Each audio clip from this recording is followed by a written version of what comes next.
왜 세금 깎아줍니까? 부동산 보유세에 입장 밝힌 대통령. 어제 오후 박 사장님은 뉴스를 보다가 리모컨을 떨어뜨렸습니다. 화면 속에서 대통령이 말하고 있었습니다. 부동산 보유세를 깎아줄 수 없다는 내용이었습니다. 왜 세금을 깎아주느냐는 강경한 발언이었습니다. 박 사장님은 멍하니 화면을 바라봤습니다. 귀를 의심했습니다.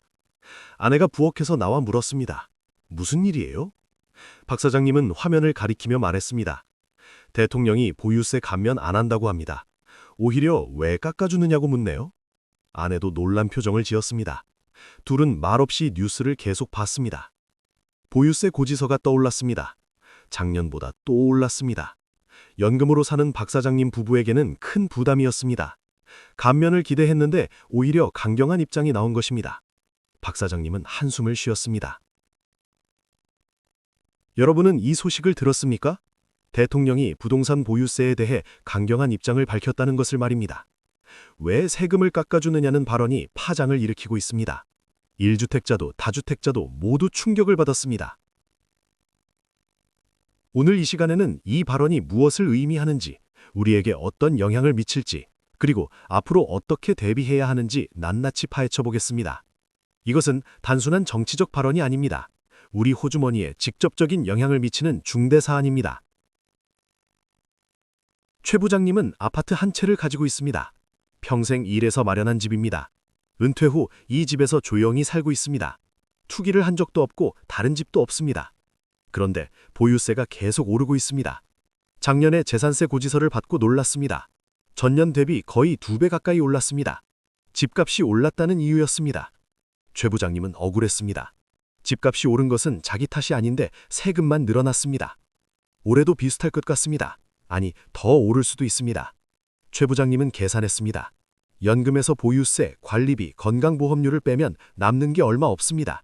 생활비가 빠듯합니다. 그래서 보유세 감면을 기대했습니다. 1주택자, 특히 노년층에 대한 배려가 있을 거라고 믿었습니다. 하지만 대통령의 발언은 그 기대를 산산이 부셨습니다. 최 부장님은 텔레비전을 끄고 생각에 잠겼습니다. 왜 세금을 깎아주느냐는 말이 계속 맴돌았습니다. 평생 성실하게 세금 내고 살았는데 이제 노년에 집 한 채 가지고 사는 것이 죄인가 싶었습니다. 정 여사님의 상황은 더 심각합니다. 혼자 삽니다. 남편이 먼저 세상을 떠났습니다. 자식들은 다 독립했습니다. 아파트 한 채가 전 재산입니다. 국민연금으로 근근히 살고 있습니다. 보유세가 오르면서 생활이 팍팍해졌습니다. 매년 세금 내는 것이 두렵습니다. 저축을 깨먹고 있습니다. 이대로 가다가는 몇 년 못 버틸 것 같습니다. 정 여사님은 생각했습니다. 집을 팔아야 하나? 하지만 팔면 어디 가서 살 것인가? 전세금도 만만치 않습니다. 월세로 가자니 매달 나가는 돈이 부담입니다. 대통령의 발언을 듣고 정 여사님은 절망했습니다. 희망이 없어 보였습니다. 정 여사님은 말합니다. 서민을 생각하지 않는다고, 집 한 채 가지고 사는 노인을 왜 이렇게 괴롭히느냐고 분통을 터뜨립니다. 강 선생님은 다른 입장입니다. 아파트 3채를 가지고 있습니다. 다주택자입니다. 평생 모은 재산입니다. 노후 대비용으로 하나씩 샀습니다. 월세 수입으로 생활하고 있습니다. 하지만 보유세가 크게 올랐습니다. 월세 수입의 절반 이상이 세금으로 나갑니다. 관리비, 수리비를 빼면 남는 게 없습니다. 강 선생님은 고민하고 있습니다. 집을 팔아야 하나? 대통령의 발언은 강 선생님에게 충격이었습니다. 다주택자에 대한 강경한 입장이 느껴졌습니다. 세금을 깎아줄 생각이 전혀 없어 보였습니다.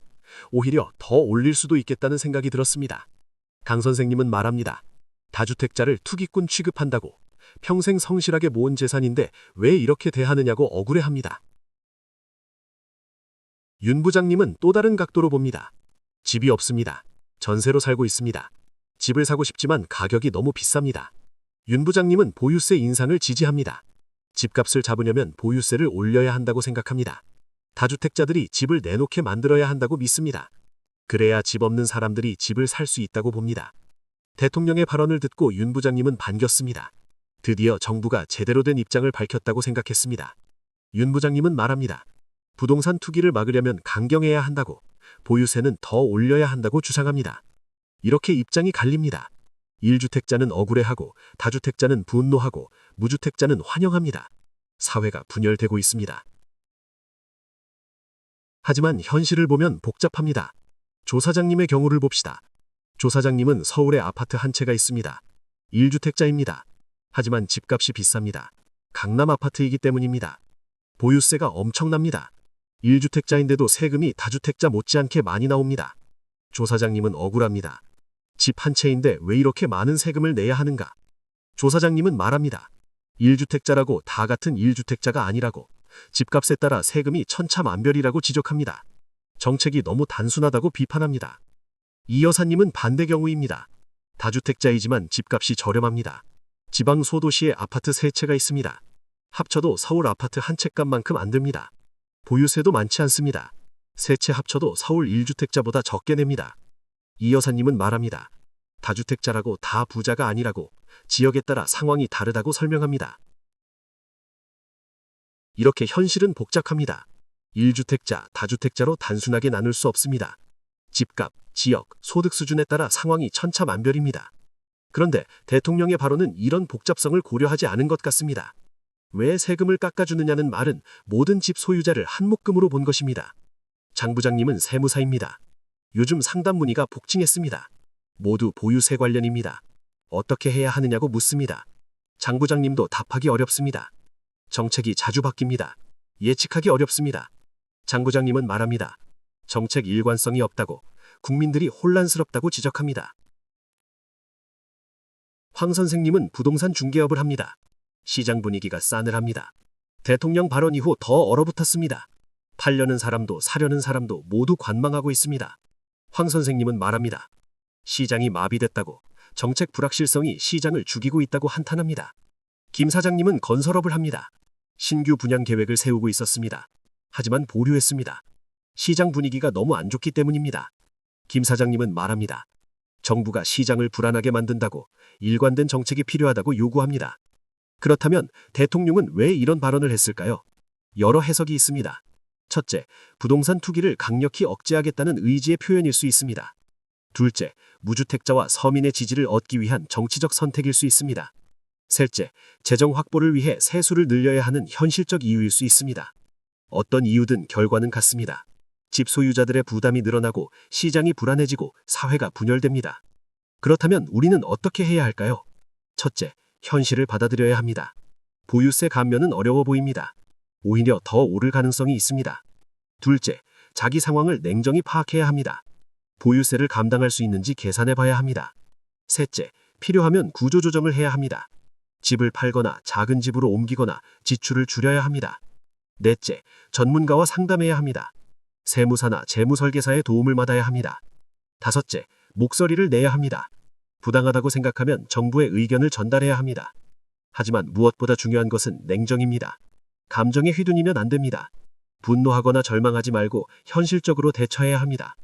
대통령의 발언은 충격적이었습니다. 하지만 이것이 끝은 아닙니다. 정책은 계속 변합니다. 상황은 계속 바뀝니다. 유연하게 대처하는 사람이 살아남습니다. 고정관념에 사로잡히지 말고 변화에 적응해야 합니다. 물론 쉽지 않습니다. 평생 모은 재산이 걸린 문제입니다. 노후가 걸린 문제입니다. 하지만 어쩔 수 없습니다. 현실을 받아들이고 최선을 다해야 합니다. 왜 세금을 깎아주느냐는 대통령의 발언은 많은 것을 시사합니다. 정부의 강경한 입장, 정책 방향, 미래 전망을 보여줍니다. 이것을 이해하고 준비하는 사람만이 위기를 기회로 만들 수 있습니다. 불평만 하지 말고 행동해야 합니다. 오늘 이 이야기가 여러분에게 현실을 직시하는 계기가 되었기를 바랍니다. 감정이 아니라 이성으로 판단하십시오. 이 영상이 도움이 되셨다면 구독과 좋아요 부탁드립니다. 여러분의 관심이 더 정확한 분석을 만드는 힘이 됩니다. 댓글로 여러분의 생각을 나눠주시면 함께 고민하고 해답을 찾아가겠습니다. 현명한 대처로 위기를 극복하시길 바랍니다. 감사합니다.